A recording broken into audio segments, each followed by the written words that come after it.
Assalamualaikum warahmatullahi wabarakatuh. Perkenalkan, nama saya Nailatul Alawiyah dengan NIM 2411011000058. Di sini saya akan menjelaskan tentang perkembangan moral, perilaku proposial dan antisosial, perkembangan keagamaan dan spiritual.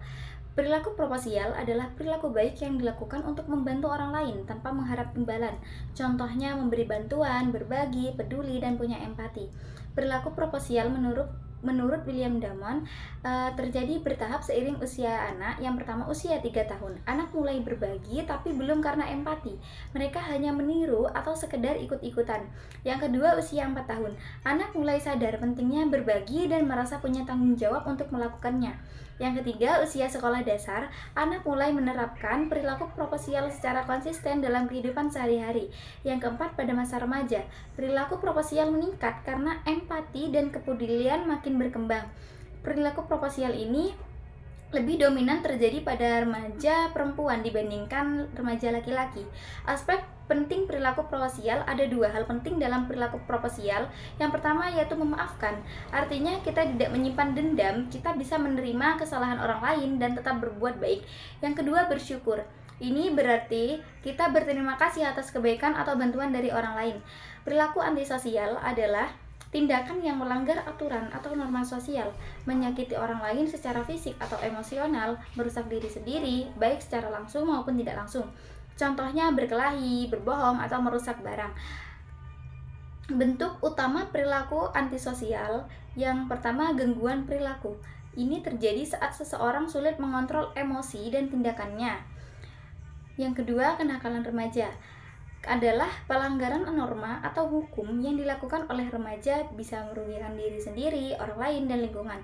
Kenakalan remaja ini sering terjadi atau lebih dominan kepada remaja laki-laki daripada remaja perempuan. Faktor penyebab kenakalan remaja, yang pertama, pengasuhan tidak efektif. Orang tua tidak memberi contoh atau pengawasan yang baik. Yang kedua, lingkungan sosial dan ekonomi rendah. Remaja hidup di lingkungan yang kurang mendukung atau penuh masalah. Yang ketiga, pengaruh teman sebaya. Teman bisa mendorong remaja untuk ikut-ikutan melakukan hal negatif. Yang keempat, faktor kognitif. Remaja belum bisa berpikir jauh ke depan, jadi mudah ambil keputusan yang salah. 3 jalur kenakalan remaja. Yang pertama, konflik otoritas. Remaja suka melawan aturan sejak kecil, tidak mau diatur. Yang kedua, terselubung. Awalnya cuma bohong kecil, lama-lama bisa jadi tindakan kriminal. Yang ketiga, terbuka, yaitu langsung menunjukkan kekerasan fisik, misalnya berkelahi. Pencegahan kenakalan remaja ini bisa melalui program seperti Fast Track, yaitu melatih orang tua agar lebih peka dan bijak, kunjungan ke rumah untuk pantau kondisi anak, bimbingan akademik agar anak tetap fokus belajar.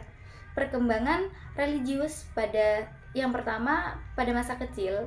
Saat masih kecil, anak mengikuti agama dari orang tuanya, biasanya lewat doa bersama, cerita agama, atau ikut kegiatan keagamaan di rumah.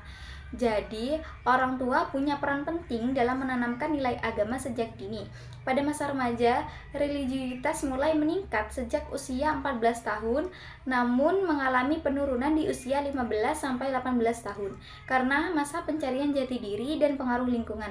Setelah itu meningkat lagi di usia 20 tahun seiring dengan kematangan berpikir dan kesadaran diri.